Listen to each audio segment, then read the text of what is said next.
Hi everyone, and welcome to our module on helminths. Helminths are also called worms. They are multicellular organisms that can cause infections in humans, and there are several different types of helminths. The roundworms are the nematodes, and these are worms that are long and stringy, sort of like what you see out in the garden in the dirt. Then there are the flatworms. The tapeworms are called cestodes, and tapeworms look like ribbons. And the flukes are called trematodes, and flukes look sort of like flat leaves. And all of these worms have three stages. They all lay eggs, and then the eggs grow into larvae, and then the larvae can mature into adults. In general, the helminth infections are fairly low yield. You're unlikely to see them clinically, and at most, they are going to represent one or maybe two questions on your board exams. So what I'm going to try to do is go through each of the infections and then give you a few keywords that you can just remember, which should help you recognize the infections when they're described in a question stem. And on this slide, I've broken down all the different helminths into groups that share common features. So up at the top, I've written all the roundworms or nematodes. And there are some roundworms which infect the intestine. Those are called the intestinal roundworms, and others that like to infect the tissues. And some things that are common among all those that infect tissues is that you can diagnose these by visualizing the worms, with just one exception, and we'll talk more about that later. For all of the roundworms that infect the intestine, you usually make the diagnosis by some type of examination of the stool. There's just one exception, which we'll talk about later. And in general, these can all be treated with drugs that are either bendazoles or parental pamoate. For the worms down at the bottom, these are the tapeworms or cestodes and the flukes or trematodes. And in general, the diagnosis of these infections is complex, and it's fairly low yield for you to worry about. Another thing that's common among the tapeworms and flukes is that they can usually be treated with praziquantel. The one exception is echinococcus, which we'll talk about later. That's this one right here. But otherwise, you can think of praziquantel as a treatment for all of these helminths down at the bottom of the screen. So first, let's review a couple general principles. Helminth infections are very rare in the developed world. They almost always cause eosinophilia. So if they present you with a board question, and the number of eosinophils in the peripheral blood are elevated, one of the things you should think about is a worm infection. And there are various modes of infection, but two of the common modes are to either ingest the eggs or to have the worm or the larvae penetrate the skin. There are many unique drugs used for therapy of worm infections, and these are drugs that you won't see used anywhere else. One of the most common classes are the bendazoles. These are drugs like albendazole and mebendazole. And then there are others that are used in various worm infections, ones like ivermectin, parental pamoate, diethylcarbamazine, and finally praziquantel. So I've listed here on this slide things to know about the worm infections, and I've listed them in order of importance. The two most important things to know are the name of the organism and the symptoms. Often on the board questions, they will just ask you to recognize the clinical presentation. If you feel solid on these two items, then you can worry about things like how the patient gets infected or how you diagnose it.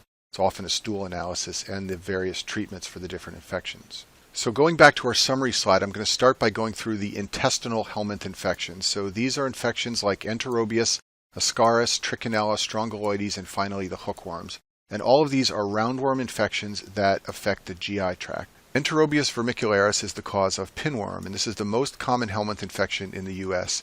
It's very common among children because they often touch dirty things and then put them in their mouth, and that's how they get infected with pinworm. So these eggs are found in moist environments, and a child will touch the eggs and contaminate their fingers, and then the fingers will touch their food or their mouth, and they will ingest the eggs. What's interesting about pinworm is that the eggs hatch in the small intestine, and then the adult deposits eggs in the perianal folds, and this is where the symptoms come from. Those eggs are going to be very irritating around the anus of the child who is infected. In addition, the eggs that come out of the intestine of an infected child can then infect another child potentially. Most infections are asymptomatic, but the most common symptom is perianal itching. So there's inflammation from reaction to the worms or the eggs on the skin around the anus, and this occurs predominantly at night. So these children are going to have an itchy anus at night. There's a very unique test for pinworm. It's called the Scotch tape test. So you apply adhesive tape to the perianal skin, and then you place it on a glass slide. And under the microscope, you can easily visualize the eggs.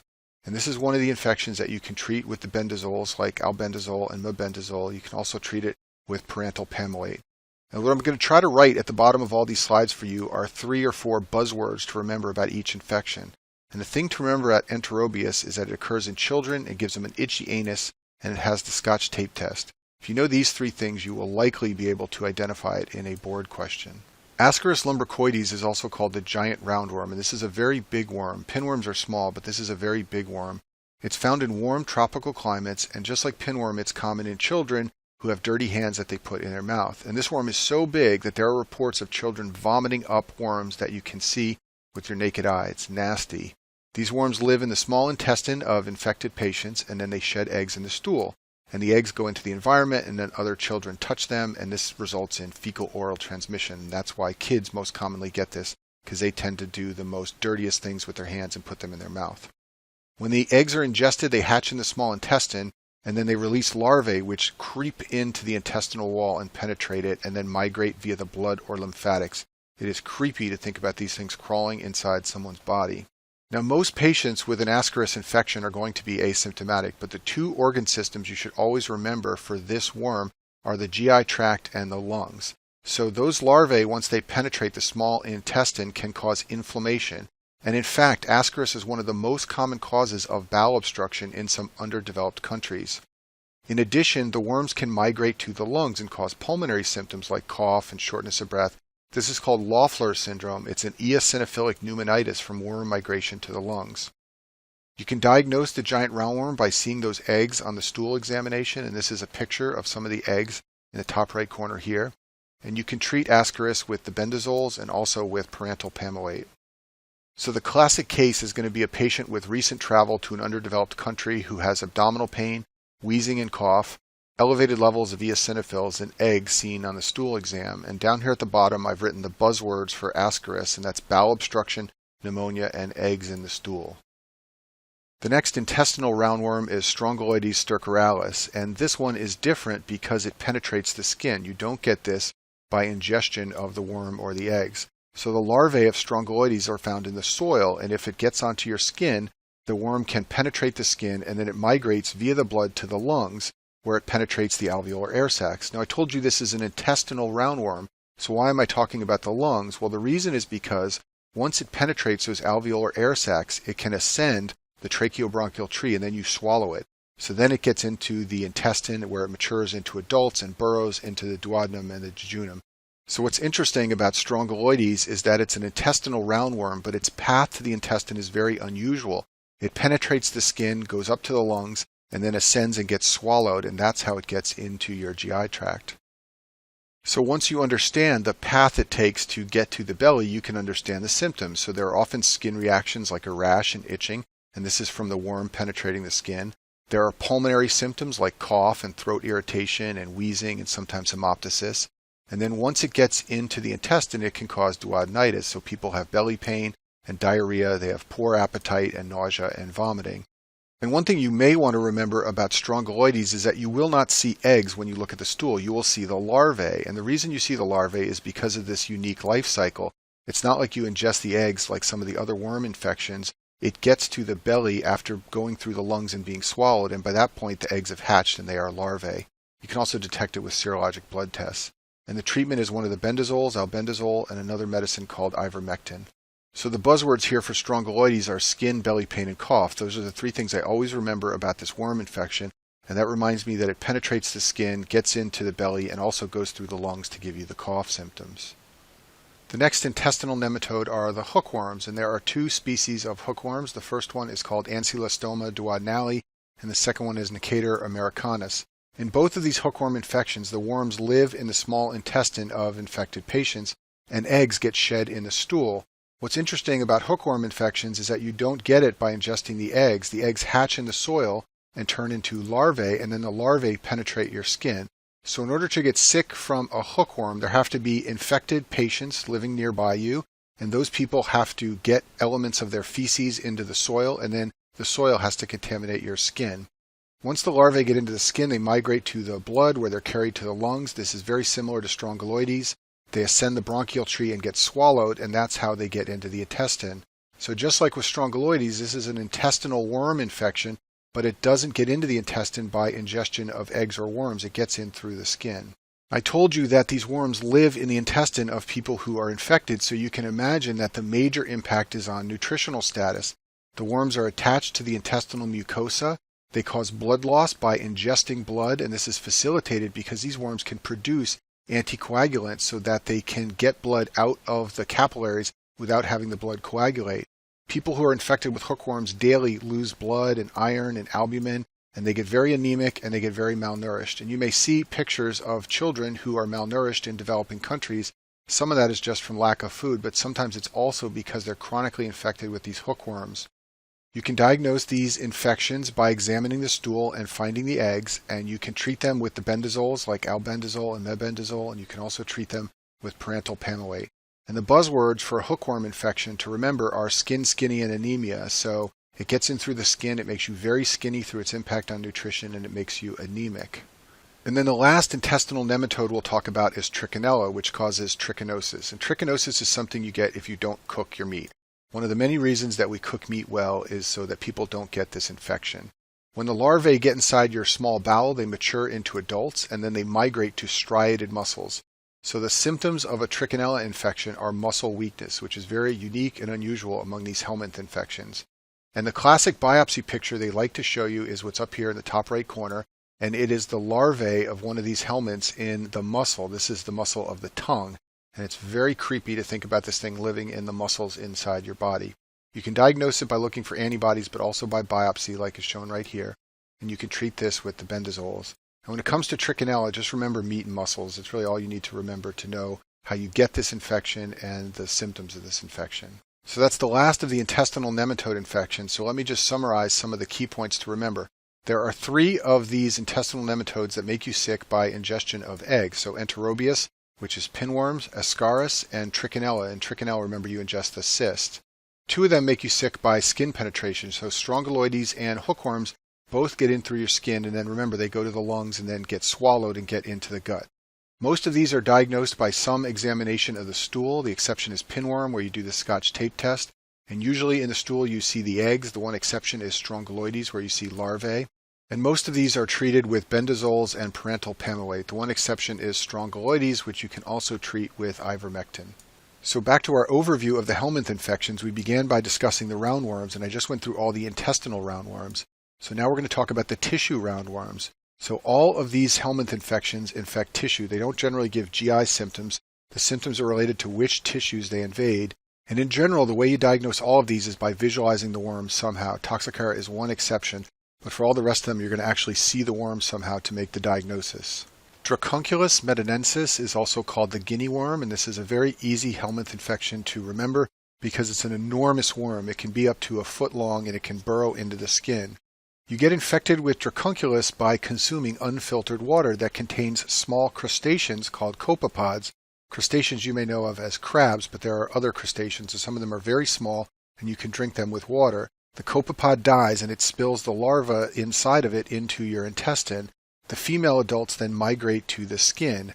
Up to a year later, the worm will migrate to the skin surface and a painful papule will develop. And then the worm will emerge and it causes a burning sensation. And the only way to treat this is to slowly extract the worm. It can take several days or weeks of pulling it out a little bit at a time. So it's very easy to remember this. Just remember it's the giant skin worm. And let me show you a picture of it. So here's a picture of someone who's got an infection with dracunculus, and the worm is being pulled out of their skin. And as I said before, you may have to pull it out slowly over days or weeks because you don't want it to break off while you're tugging it out from inside the body. Very nasty and creepy infection, and very easy to remember. It's got this bizarre name, dracunculus. It almost sounds like Dracula. Onchocerca volvulus is the cause of river blindness. You get this Helminth infection from the bite of a female black fly. It deposits larvae into your skin, and these larvae mature into adults. And then the adults make offspring, which are called microfilariae, and these are the problem. These microfilariae move through your tissues. They move under the skin and the subcutaneous and dermal tissues. They like to go to the eye, that's why it's called river blindness, and they also go through the lymph system. While they're alive, they provoke just a mild immune response, but when they die, this is the problem. They provoke a significant inflammatory response, and this is what causes a lot of the symptoms. So if you remember what I just said about how the microfilariae move through the body, it's easy to remember the symptoms. So they can cause skin symptoms from getting into the dermis and subcutaneous tissues. People can have itching. They can get nodules called onchosarcomas, and they can get many other skin symptoms. And then in the eye, it can cause inflammation of the cornea, that's called keratitis, or inflammation of the uvea, that's uveitis, and this can ultimately lead to blindness. That's why it gets its name river blindness. You diagnose it by doing a special kind of skin biopsy called a skin snip, where you take a little bit of the skin and you examine it for presence of microfilariae, and you treat it with the drug ivermectin. So the buzzwords to remember for onchocerca and river blindness are itching, blindness, and skin snips. And the name river blindness reminds a lot of people that it affects the eye, but you don't want to forget that it moves through the skin and makes you itchy.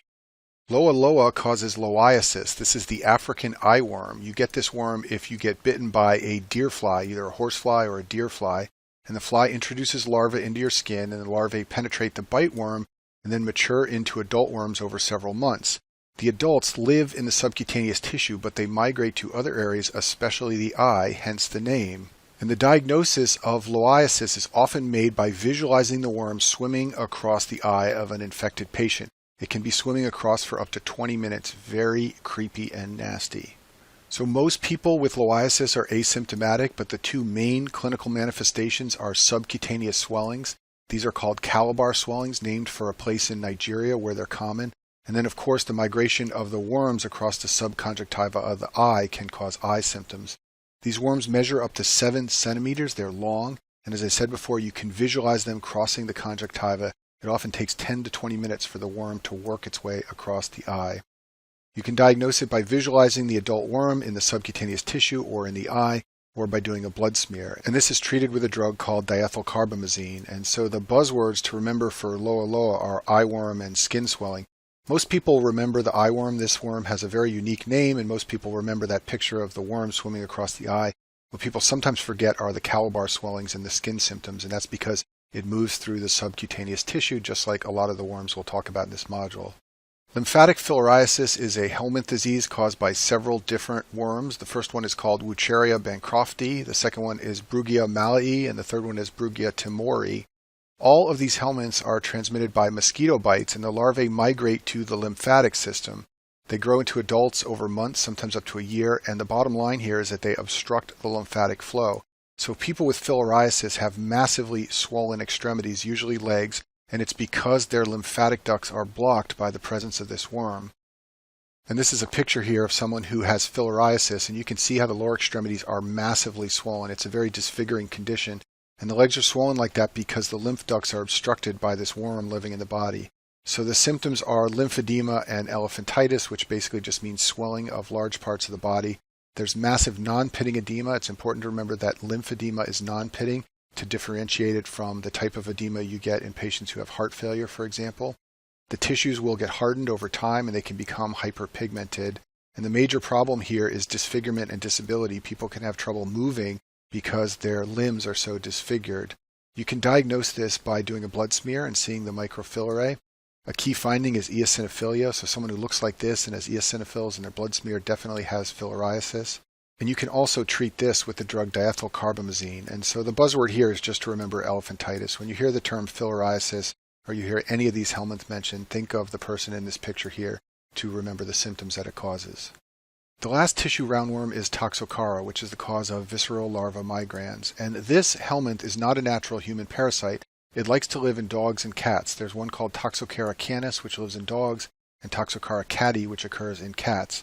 Children get exposed to this by playing in playgrounds and sandboxes that are contaminated with pet feces.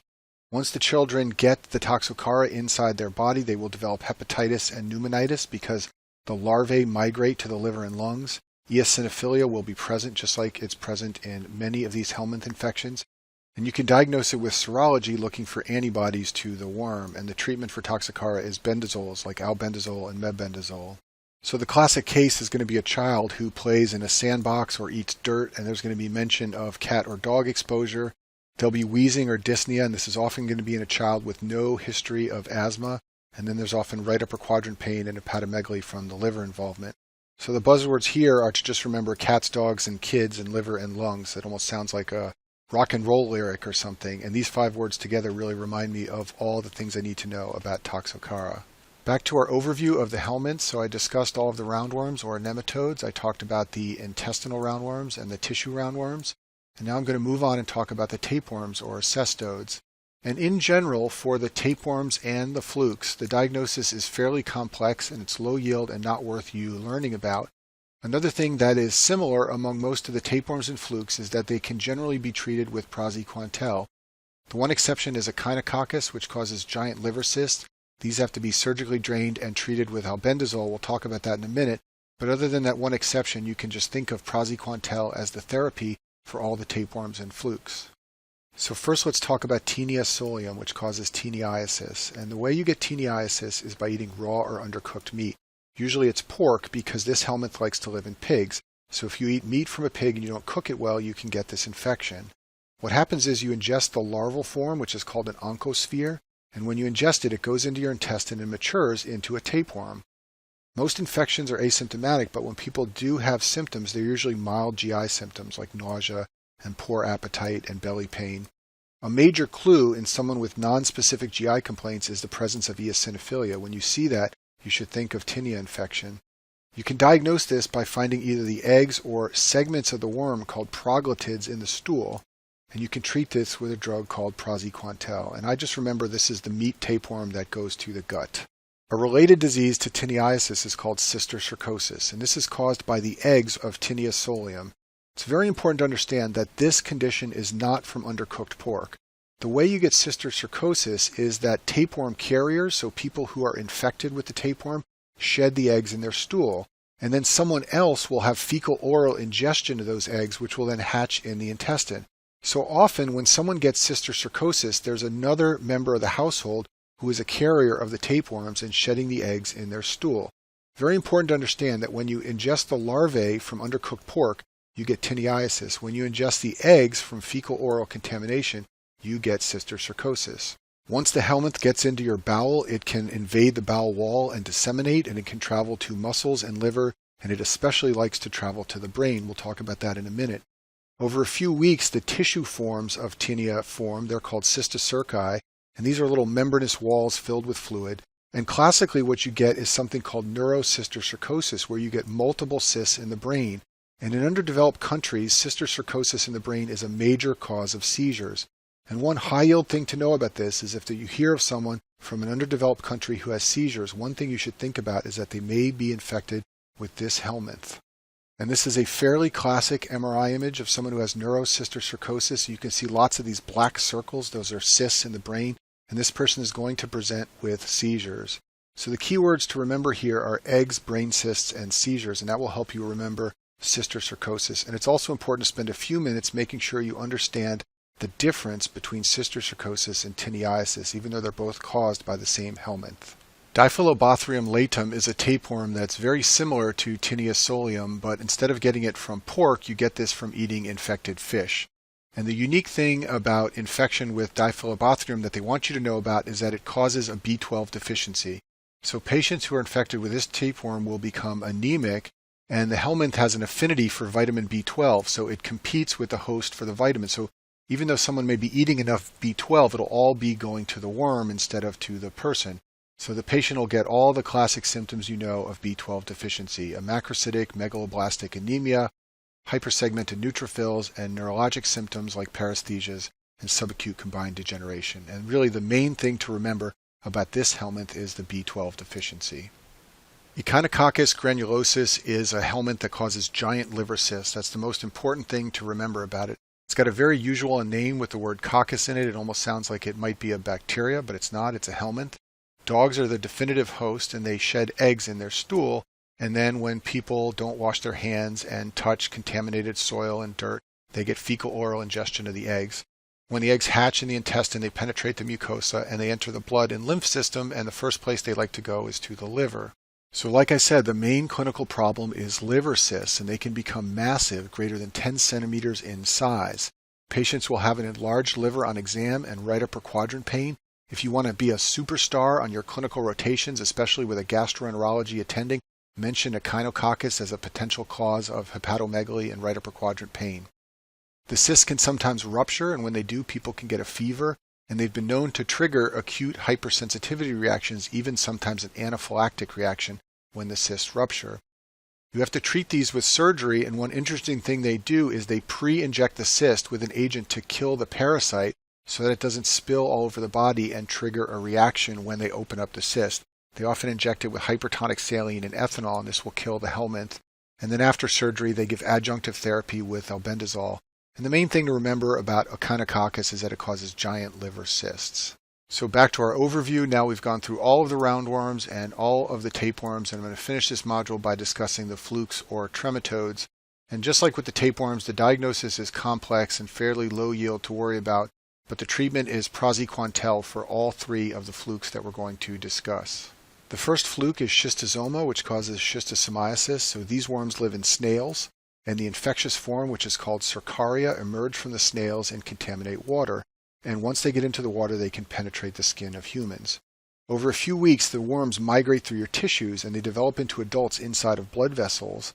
Then they produce eggs that will deposit in the bladder and the intestine and the spleen and the liver. And the important thing to know about schistosomiasis is that it's not the worms that are the problem, it's the immune reaction to the eggs. These eggs stimulate a lot of inflammation and scarring over years, and that's what leads to all of the problems. There is sometimes an acute reaction to the Cercaria getting into the skin. It's called a swimmer's itch. Sometimes people get a hypersensitivity reaction with fever and urticaria or angioedema. This is uncommon. Mostly the acute infection goes unnoticed, and it's the chronic infection and the reaction to the eggs later that causes the problem. Chronic schistosomiasis can affect almost any organ. It's a multi-system disease, but some key ones to know about are the GI tract. So people with schistosomiasis get abdominal pain and blood in the stool. And then it's very high yield to remember the genitourinary tract. People with schistosomiasis can have hematuria, and the chronic inflammation can lead to squamous cell carcinoma. And make sure you remember this as a potential association with squamous cell carcinoma of the bladder. In the liver and spleen, schistosomiasis can lead to hepatosplenomegaly and also portal hypertension. And another high-yield thing to remember is that schistosomiasis is one of the many causes of granulomatous inflammation. So most people know that tuberculosis causes granulomas, most people know sarcoidosis does, but schistosomiasis is a sneaky one that a lot of people forget, and it can come up in a board question. And the treatment is praziquantel, just like for all these fluke infections. So for schistosomiasis, I remember snail, skin, squamous cell, and granulomas. These are really the key features of schistosomiasis to know about.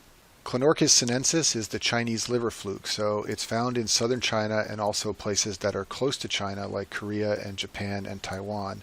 And you get infected with this helminth by eating contaminated fish. So just like in schistosomiasis, the eggs hatch in snails and develop into Cercaria, and the Cercaria are released into the water, but instead of directly penetrating human skin, they penetrate the flesh of fish, and then when you eat the fish, that's how you get sick. And these flukes ascend and reside in the biliary tract, and that's the source of a lot of the pathology. So people with Chinese liver fluke infections get biliary tract inflammation and obstruction, so they can develop obstructive jaundice and they can get pancreatitis. And then there are two special complications you should know about. The first is development of pigmented or bilirubin gallstones. This is a very rare type of gallstone. It's seen in people with hemolytic anemias, and it also occurs in people with this helminth infection. And then finally, the long-standing infection of the biliary tract can lead to cholangiocarcinoma, and this is treated with praziquantel. And the key thing to remember here is just fish in the gallbladder. That's what I think of when I hear about this. I think of people eating contaminated fish and getting gallbladder disease. And then our final fluke is Paragonimus westermani, which you get from eating raw or undercooked crayfish or crabs. These flukes migrate to the lungs, and they give you hemoptysis. And a classic finding is chocolate-colored sputum, which contains blood and inflammatory cells and the eggs of this helminth. You can diagnose it by seeing the eggs in a sputum sample or a bronchoalveolar lavage. And you treat this with praziquantel, and I just remember coughing crabs when I hear the word Paragonimus infection. And that concludes our module on helminths.